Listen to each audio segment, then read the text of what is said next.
para toda la gente de su raza.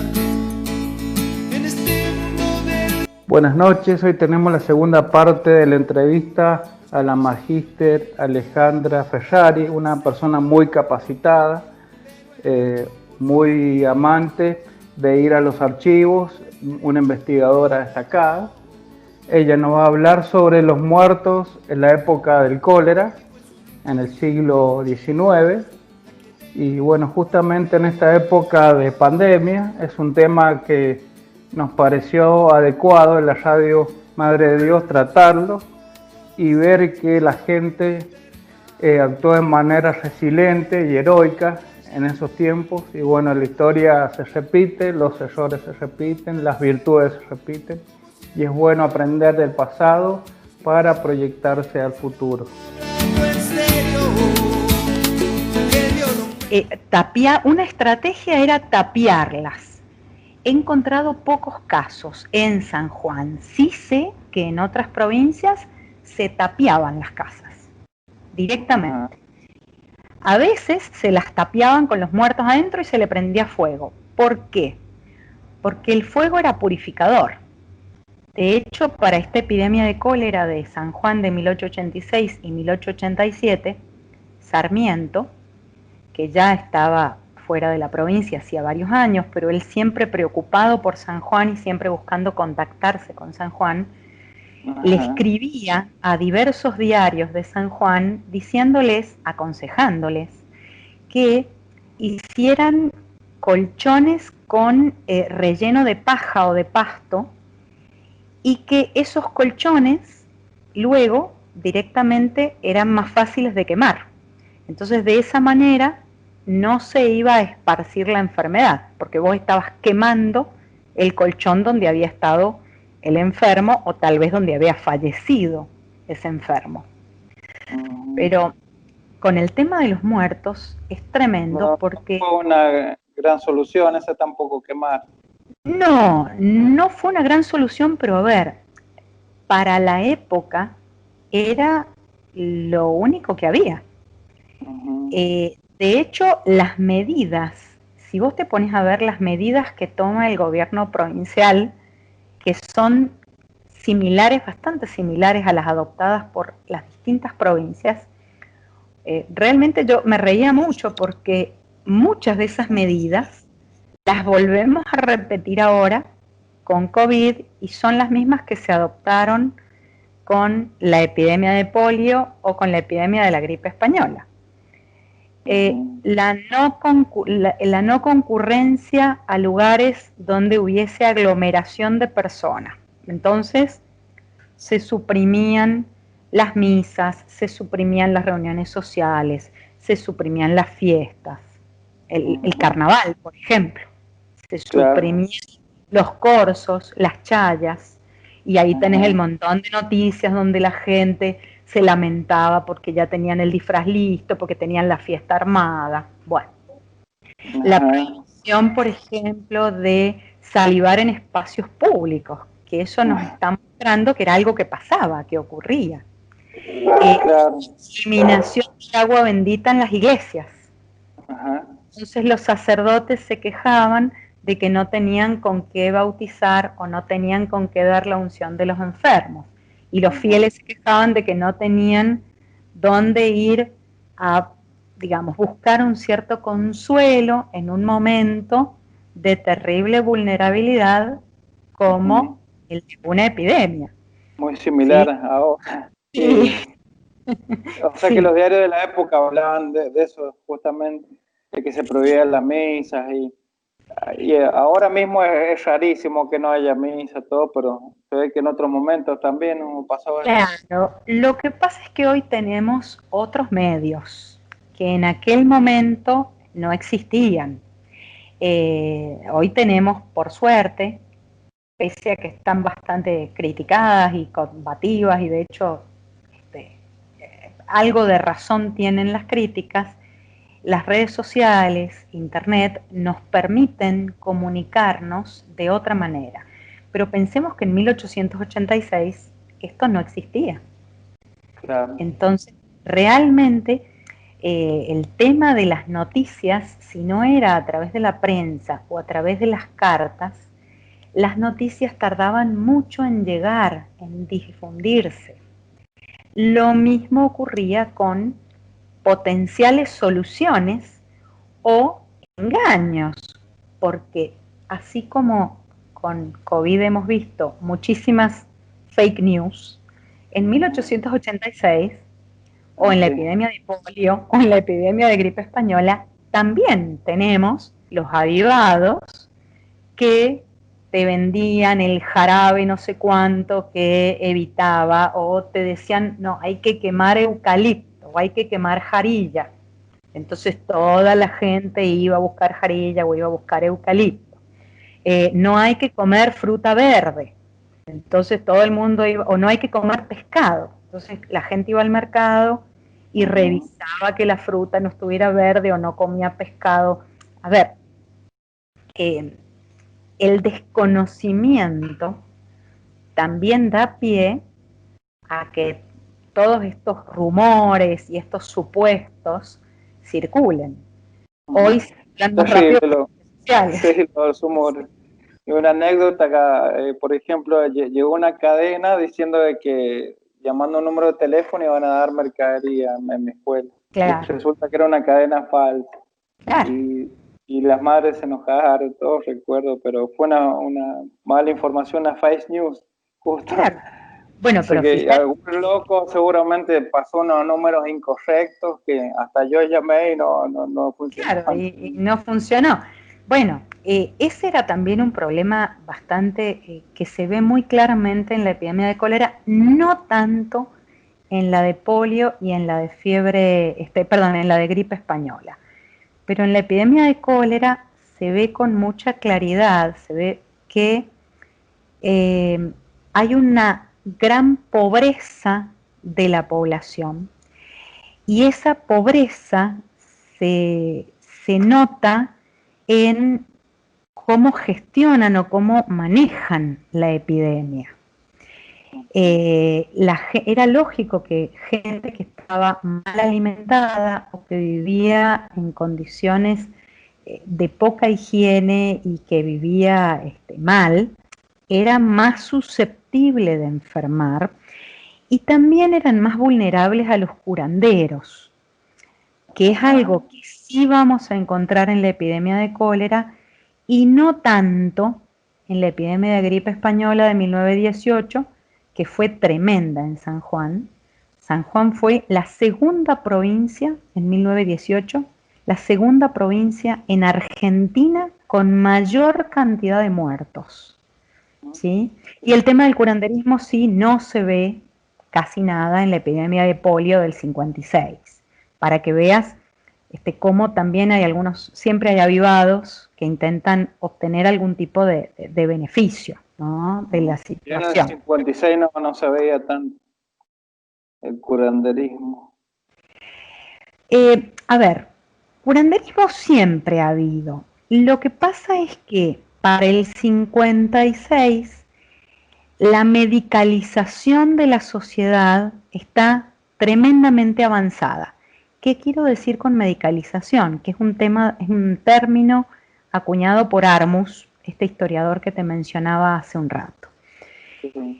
La medicalización es, digamos, el avance y la imposición de la ciencia médica como la única autorizada, digamos, a intervenir en materia de salud.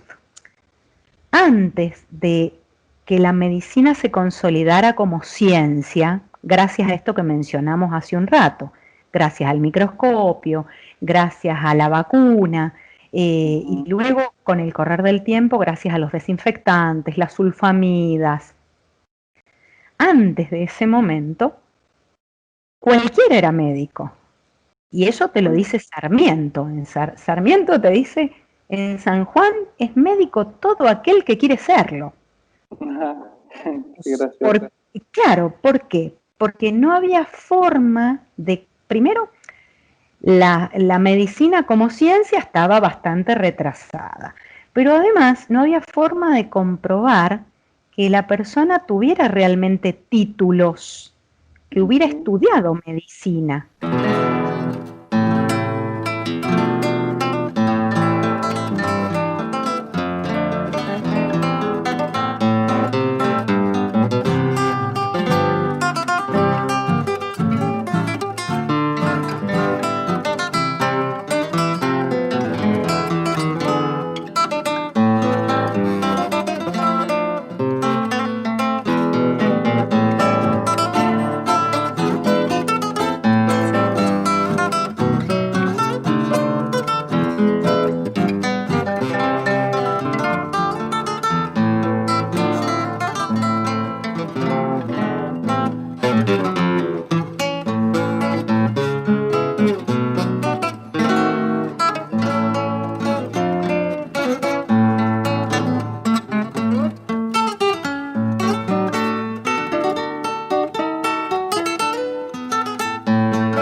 Estos médicos coexistían con curanderos, con herbolarios, con componedores de huesos, con un montón de personajes que lógicamente, que encima, digamos, estaban mejor parados frente al médico. ¿Por qué?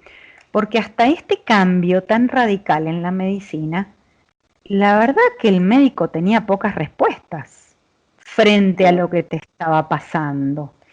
Y tal vez un herbolario o un curandero que conocía de farmacopea local te daba un té de boldo o te daba alguna mezcla de hierbas y tal vez te curaba. ¿Se entiende? En cambio el médico te iba a sangrar, te iba a purgar, te iba a aplicar ventosas y no te iba a pasar nada, no te iba a curar. Porque las únicas medicinas antes de este momento, de este quiebre que te digo de la medicina a fines del siglo XIX, las únicas medicinas que habían eran la purga, o sea, los laxantes, la sangría, te aplicaban una sanguijuela que te sacaba sangre o te picaban una vena y te sacaban un poco de sangre. Si el problema era un problema de presión, bárbaro, pero ¿y si ese no era tu problema? Te morías. Claro. O una ventosa. No había tanto medicamento. Exactamente. Entonces ese cambio en la medicina es muy importante. Ese proceso, esa imposición de la medicina como la única autorizada a intervenir en materia de salud es un proceso que se llama medicalización, que empieza a fines del siglo XIX, pero se ha impuesto para la epidemia de polio del 56. En el 56 es muy poca la gente que recurre al curandero.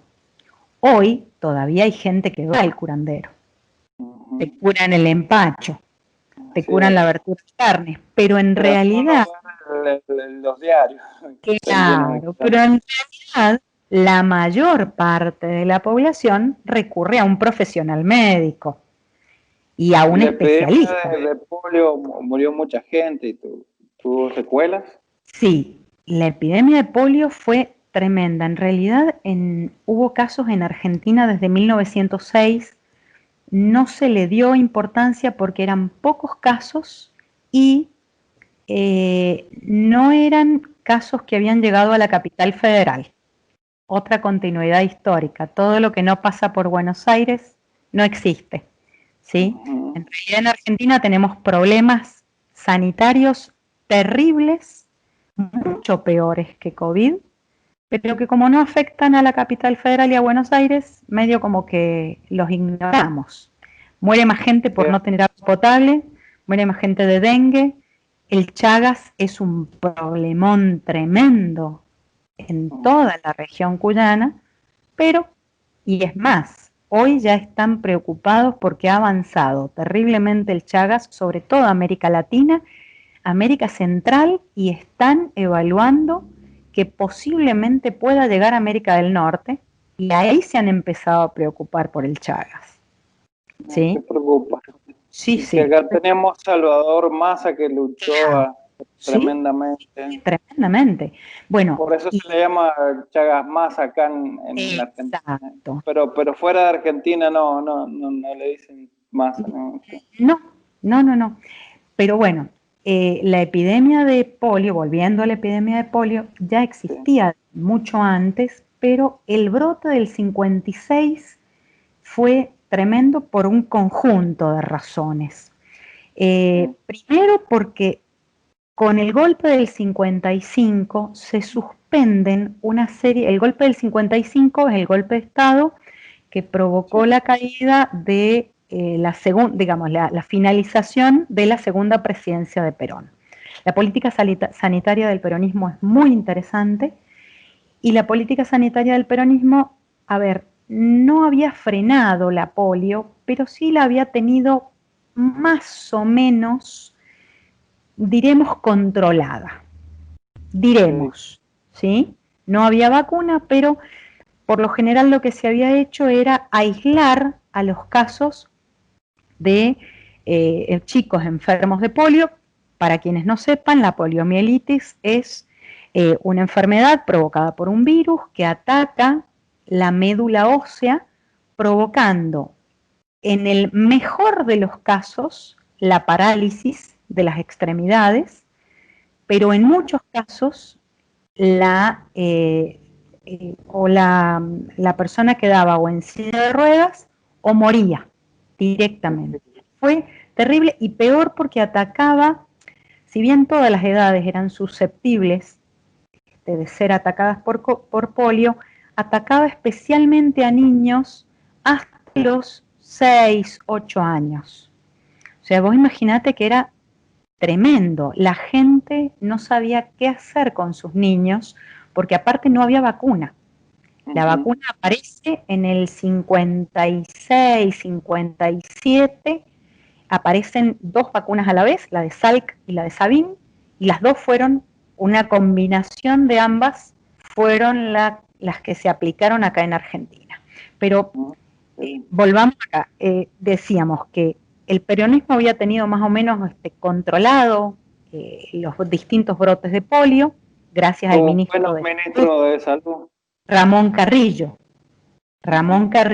que tuvo una labor fantástica en materia de Chagas, pero también en una política de llevar, por ejemplo, el ferrocarril sanitario por todo el país, políticas preventivas. Él era un gran sanitarista, es el padre del sanitarismo en Argentina. Se lo reconoce más allá de los partidos políticos. Sí, mucho más allá de los partidos políticos, ¿sí? Cuando se produce el golpe, la política de Carrillo, que era una política muy centralizada, muy centralizada. Todo se hacía desde el gobierno central. Claro, eso se pierde.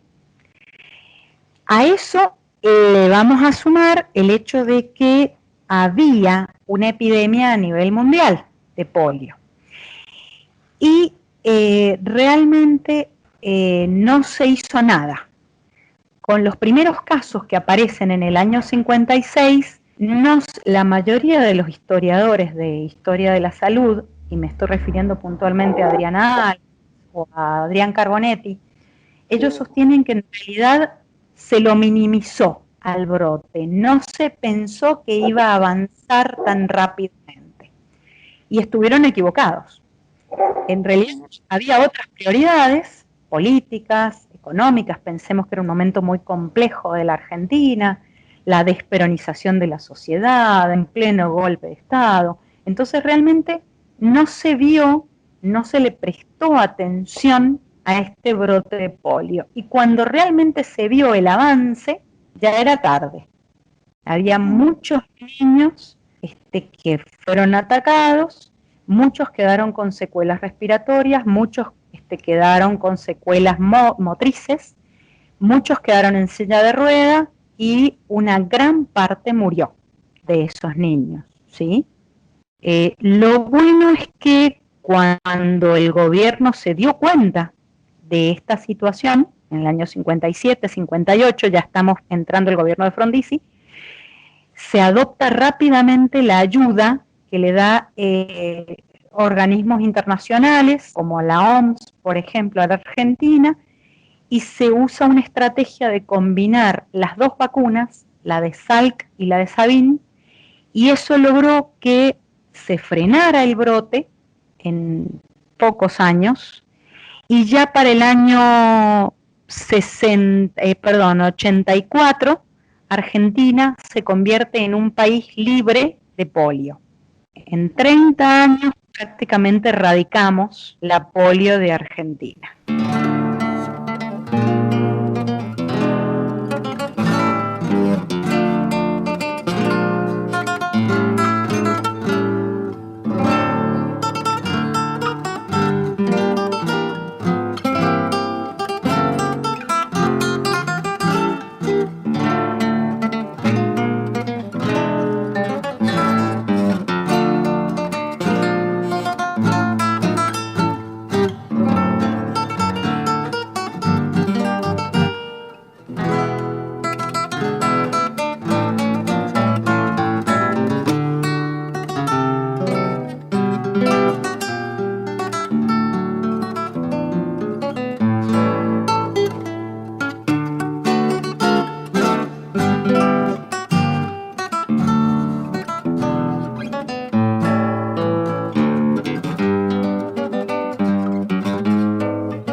Quería comentar lo que vi la otra vez, la partida de función de Guaco relacionada a la pobreza. Hay un tema de José Larralde que dice, aquellos que no saben de por qué se mueren.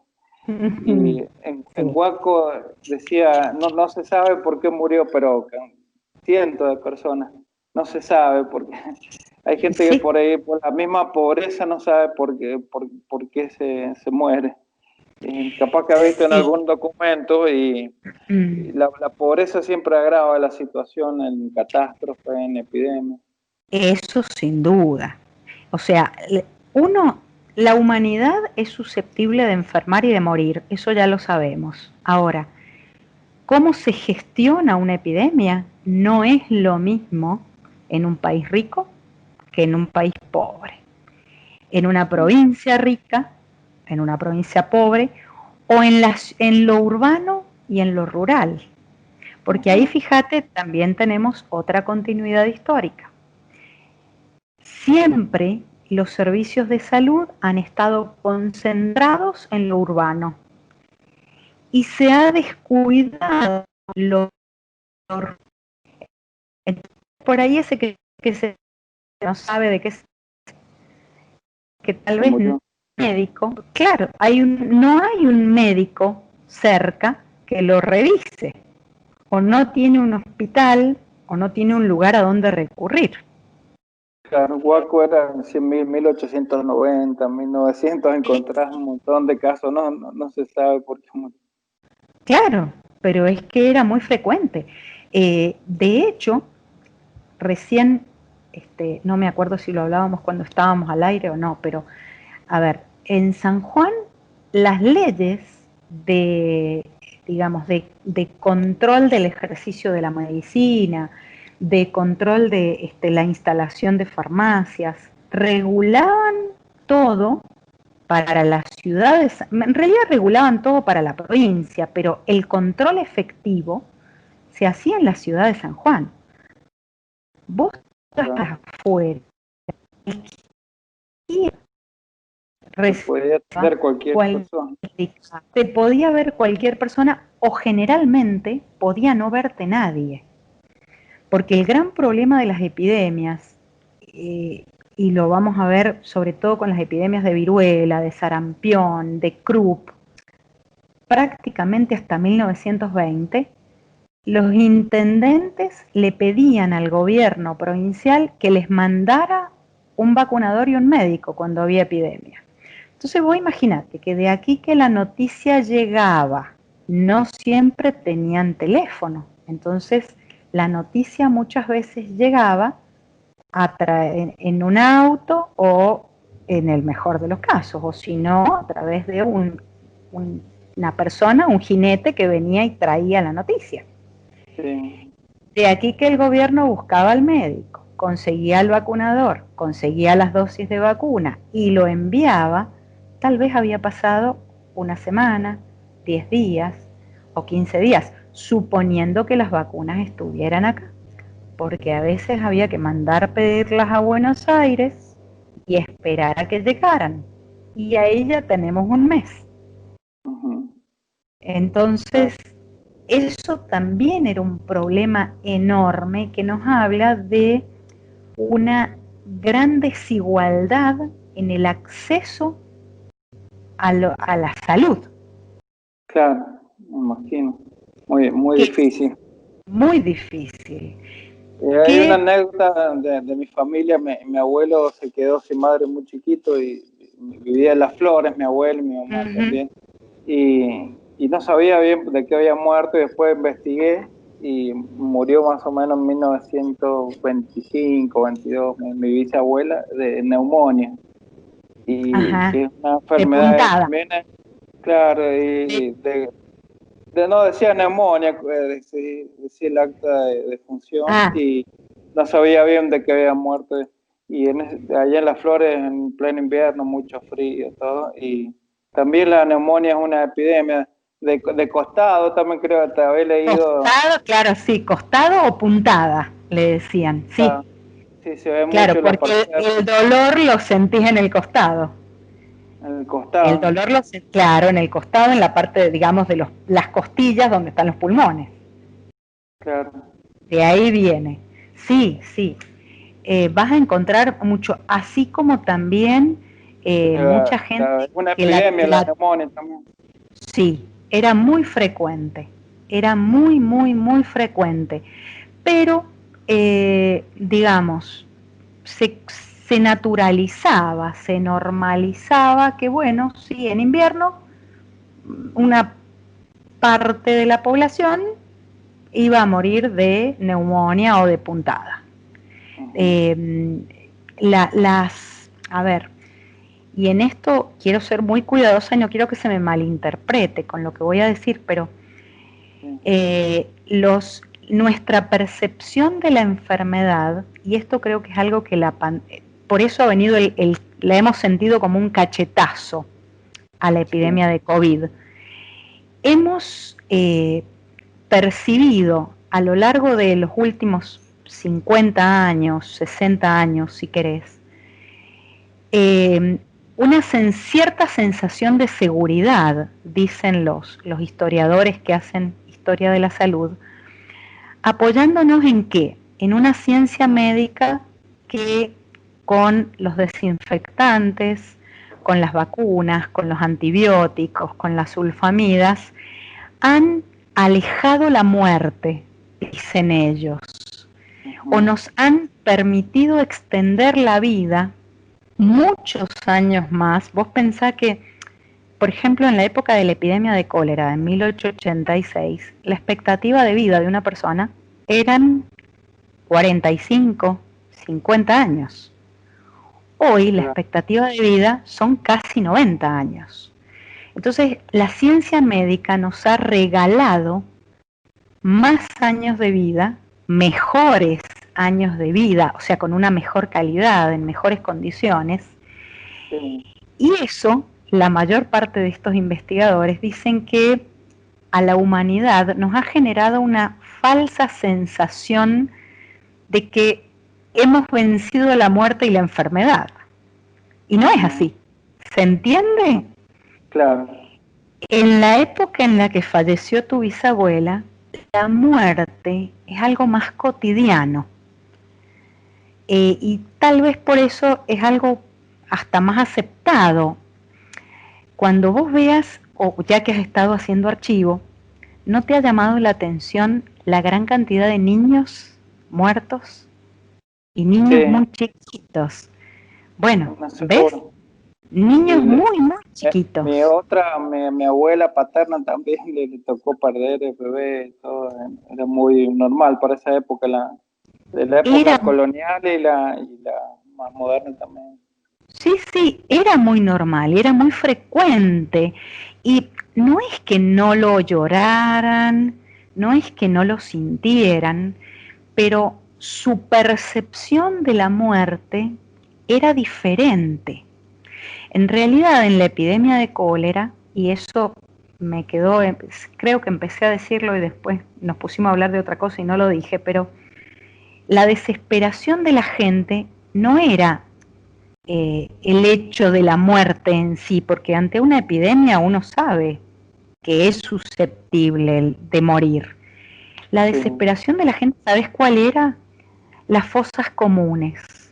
No tener un lugar donde ir a depositarle una florcita, o no tener una tumba identificable. Entonces, por eso vos, esos números que te vas a encontrar en el registro civil, hay muchos historiadores como Otero, como Torrado, como Daniel, que te dicen que esos números no son reales, porque mucha gente ocultaba los cadáveres. ¿Para qué? Para que no se los tiraran a una fosa común y tener después la posibilidad de llevarles una florcita o una velita y tener ese familiar allí y ese lugar de culto y de duelo fácilmente identificable. Entonces, interesante. O sea que muchos en el registro civil no declaraban su muerte. Claro, porque aparte, si bien era una epidemia y existía la obligación legal de declarar de qué se había muerto, también sabemos que echa la ley, echa la trampa. Vos podías tener un control en la ciudad, pero en una finca en Mogna o en una finca finca en Caucete o en Guaco. una finca en Huaco, ¿qué ibas a controlar? ¿Quién te iba a ir a certificar que se había muerto de cólera? Y se murió. Listo, como le pasó a tu bisabuela.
Entonces, la mayor parte de los historiadores coinciden en que esas estadísticas hay que tomarlas con pinzas porque en realidad no tenemos números exactos y eso también lo vas a encontrar en estas actas de los médicos que te dije que están en el archivo e incluso en la prensa, que te dicen, sabemos o fue denunciado por sus vecinos tal persona porque enterró a su padre muerto o a su hijo muerto de cólera en el fondo de la casa. Y ahí se armaba el lío, porque le desenterraban el muerto, lo llevaban al cementerio, le echaban la cal encima, y bueno, o a una fosa común. En el archivo del Poder Judicial, el archivo histórico. No, en el archivo histórico, en el archivo del Poder Judicial encontrás otras cuestiones súper interesantes también, pero no relacionadas con epidemias. Lamentablemente había otros archivos, pero se han perdido. El archivo del Hospital Rawson, el archivo del cementerio, el archivo de la Liga, debió ser muy rico, pero se han perdido. Sí, una lástima. Justo eso hablábamos fuera de la entrevista. Sí, que hay una falta de conservación, de cuidado de los archivos. Sí, de conciencia. Te comentaba que hay archivos que ni siquiera barren la vereda, es una cosa de locos.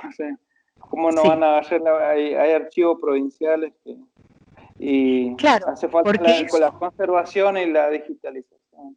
Totalmente, porque aparte ese no barrer la vereda, que puede parecer algo hasta trivial, hasta tonto, implica que puede haber dentro del archivo toda clase de alimañas, como ratas, como murciélagos, como palomas, que van a causar un enorme deterioro en ese papel, porque hoy los papeles que usamos tienen ciertas sustancias que se les agregan para evitar la degradación.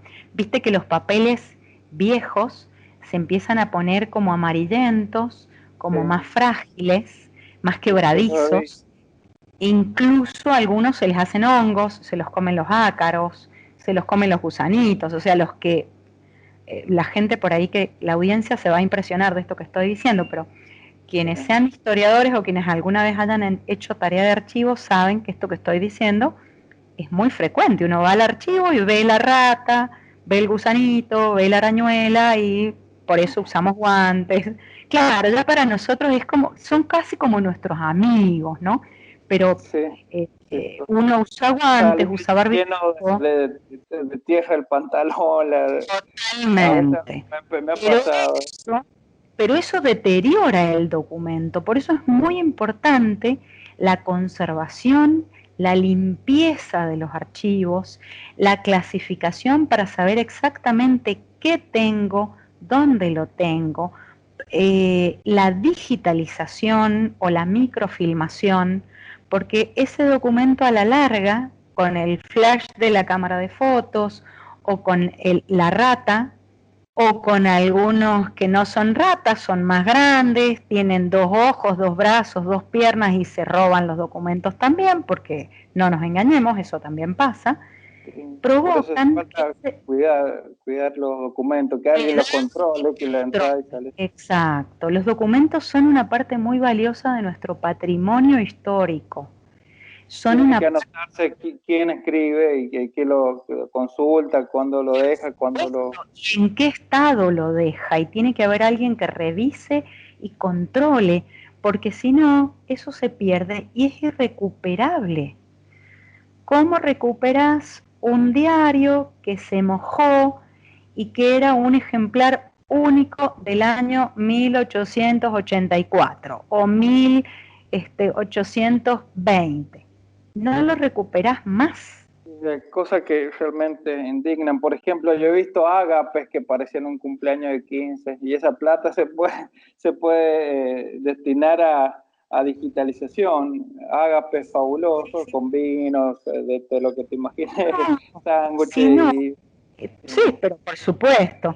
Pero si no, hay muchas entidades, porque yo entiendo que por ahí hay gente que desconoce o que no sabe cómo, no conoce los mecanismos, pero hay muchísimas instituciones que sí saben cómo trabajar y trabajan muy bien, como el Archivo General de la Nación, como distintas fundaciones. La Franklin, por ejemplo, los diarios digitalizados que posee, los posee gracias a una fundación española que en este momento no recuerdo cuál es. 1000 perdones a la gente de la Franklin, me van a matar con lo que yo los quiero y lo que ellos me quieren, pero en este momento se me ha ido... De Santa Fe, no es la fundación. Sí, pero había parte de los fondos que venían del exterior, porque estaban muy interesados en los fondos de la Franklin, y uno los llama y ellos vienen y ponen a su disposición las máquinas, los técnicos, y es fantástico lo que hacen. Entonces por ahí también es cuestión de proponérselo, de llamar a personas idóneas, de buscar a gente apta para realizar ese trabajo, eso por un lado, y segundo, de capacitar a la gente que tenemos acá para que cuando esa tarea esté terminada puedan mantener, conservar, proteger esos fondos documentales. Exacto, sí. Y por ejemplo, hay subsidios internacionales como Iberarchivos, el Consejo Internacional de Archivos. Acá en Argentina está la Fundación Borges y Bon, que por ejemplo, sí, hay muchas fundaciones. Es cuestión de tener voluntad. Hay un entrevistado que especialista en tecnología, Alejandro Astropoulos, decía de que las tecnologías están, pero bueno, hay que tener voluntad para usarlas. Eso es para otro tema.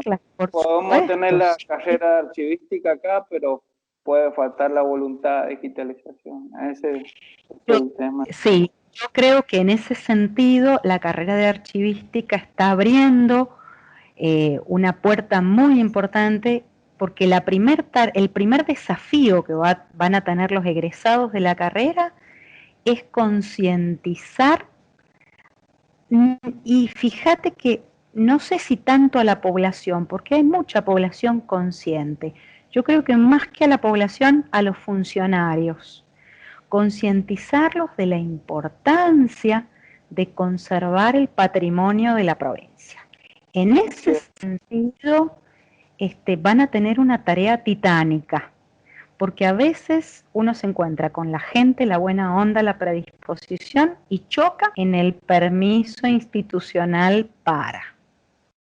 ¿Se entiende lo que digo? Sí. Y eso también es un problema. Algo similar ocurre con las bibliotecas. San Juan tiene una carrera destinada a la formación de bibliotecarios, y por ahí esos bibliotecarios que están formados y que tienen unas ideas geniales, se encuentran con que a veces quieren hacer mucho y no se los permiten. La burocracia. O por ahí la burocracia, o por ahí dicen, no, si esto es viejo, ¿qué lo vamos a guardar o qué lo vamos a conservar? Vos sos formadora de bibliotecarios. Yo soy formadora de bibliotecarios, trabajo en el Instituto de Bibliotecología, sí. Mariano Moreno. Allí me aguantan. Qué bueno. Me aguantan todavía. Es que quedó algo en el tintero que vos decías de que esto de volviendo a la medicina, la medicalización, o sea, por ahí creo que puede ser uno de los motivos de que el ser humano sea más soberbio, y de la modernidad líquida puede ser uno de los motivos que habla de Sigmund Bauman. Sí. Que somos como más egocéntricos, individualistas. Sí, y más poderosos también, sin duda. Y esto, por eso te decía que esto ha sido un cachetazo en muchos sentidos, porque el común de la gente, ¿sí? El ciudadano de a pie que no tiene idea de políticas públicas, ni tiene idea de ciencia médica, ni nada de eso. Realmente se da cuenta, primero, de lo vulnerables que somos los seres humanos, porque un simple bichito nos está causando semejantes dolores de cabeza. Y segundo, que eso creo que también está relacionado a esto que planteas, tenemos esta sensación de vorágine y de inmediatez y de rapidez, que en cierta manera está dada también por la velocidad de las comunicaciones. Creo que esto que recién mencioné como algo positivo, a la vez deberíamos considerarlo como algo negativo, ¿sí? ¿En qué sentido? En el sentido de que la noticia apareció, suponete, un lunes en China, el martes ya lo conocía toda Europa, el jueves lo conocía todo el mundo, y todos estamos pendientes y prácticamente nos enteramos en el instante en que ocurre todo lo que pasa. ¿Cuántos casos hay? ¿Cuántos muertos? ¿Cuántos? Realmente eso también nos genera una sensación de estar abrumados, estar aplastados por semejante cantidad de información. Exacto. Esta pandemia va a ser muy interesante de estudiar dentro de unos añitos. Yo creo que la perspectiva del tiempo nos va a dar otra mirada ahora no, porque es todo muy inmediato, muy acelerado, pero en unos 10, en unos 15 años, cuando esto pase y nos sentemos a mirar en perspectiva, han pasado, o sea, a la humanidad le han ocurrido con esta pandemia muchas cosas por primera vez. Por ejemplo, esto de enterarnos en lo inmediato de qué es lo que está pasando. O o darnos cuenta que la medicina no es una ciencia exacta, porque esta crítica que se le hace a la OMS, que al principio no era pandemia, después sí, primero si el barbijo sirve, después el barbijo no sirve, si hacemos cuarentena, después dijo que ahora dice que la cuarentena no es tan buena como parecía que era, que tal vacuna, que esas idas y vueltas de la ciencia en realidad siempre han existido. La ciencia, la medicina no es una ciencia exacta y lo que funciona en una persona no funciona en otras. Entonces hay que estudiar muchos casos para ver más o menos qué le pasa a la generalidad. Ese conocimiento siempre se había producido, diríamos, en un ámbito bastante restringido, que era el ámbito de los médicos y de los científicos. El ciudadano común, nosotros, no nos enterábamos de eso. Claro. Porque tal vez lo que nos enterábamos, lo recibíamos varios años después. Es la primera vez en la historia de la humanidad que somos conscientes de ese proceso de idas y vueltas, que también lo vamos a vivir con la vacuna. Es cierto. Hay mucho para estudiar en el futuro. Mucho, la verdad que mucho. Y ver la forma como bajar el pánico actual, todo eso. Por ahí te gusta la psicología también. He visto un artículo que dice que volviendo al ajedrez, que siempre hablo de lo mismo del ajedrez, pero en realidad estoy enamorado digamos, ese recurso. Dice que baja el pánico y hay estadísticas. Y lo estuve buscando en el Google académico, lo encontré y creo que había que pagar, así que ahí me detuve en la búsqueda, pues necesito asesoramiento. Conseguir euros, conseguir dólares, sí. Euros o alguien que me asesore conseguirlo, claro. Pero Google académico es bastante bueno, pero hay que ver la manera de bajar el pánico, así que bueno, yo te agradezco por esta entrevista que ha sido hermosa y va a durar varios programas y espero no haberte abrumado mucho. Queda mucho por decir y bueno, nada, gracias por el espacio, por la paciencia. Estoy a tu disposición para, ojalá que no sea por la pandemia, ojalá que sea por la pospandemia o por cualquier otra curiosidad histórica en este sentido. Historia eclesial puede ser también. También puede ser, porque así que, sí, como te decía, espero que escuchen los grupos culturales de San Juan, de Argentina y tus alumnos de bibliotecología. Te voy a compartir después. Bueno, muchísimas gracias. Gracias a tu audiencia. Muy amable, gracias. Hasta luego. No.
Espero que les haya gustado este programa sobre las epidemias en San Juan, epidemias históricas, y lo esperamos en el próximo programa, donde vamos a hablar con el magíster Alejandro Austropoulos sobre la tecnología relacionada a la actual pandemia de COVID-19.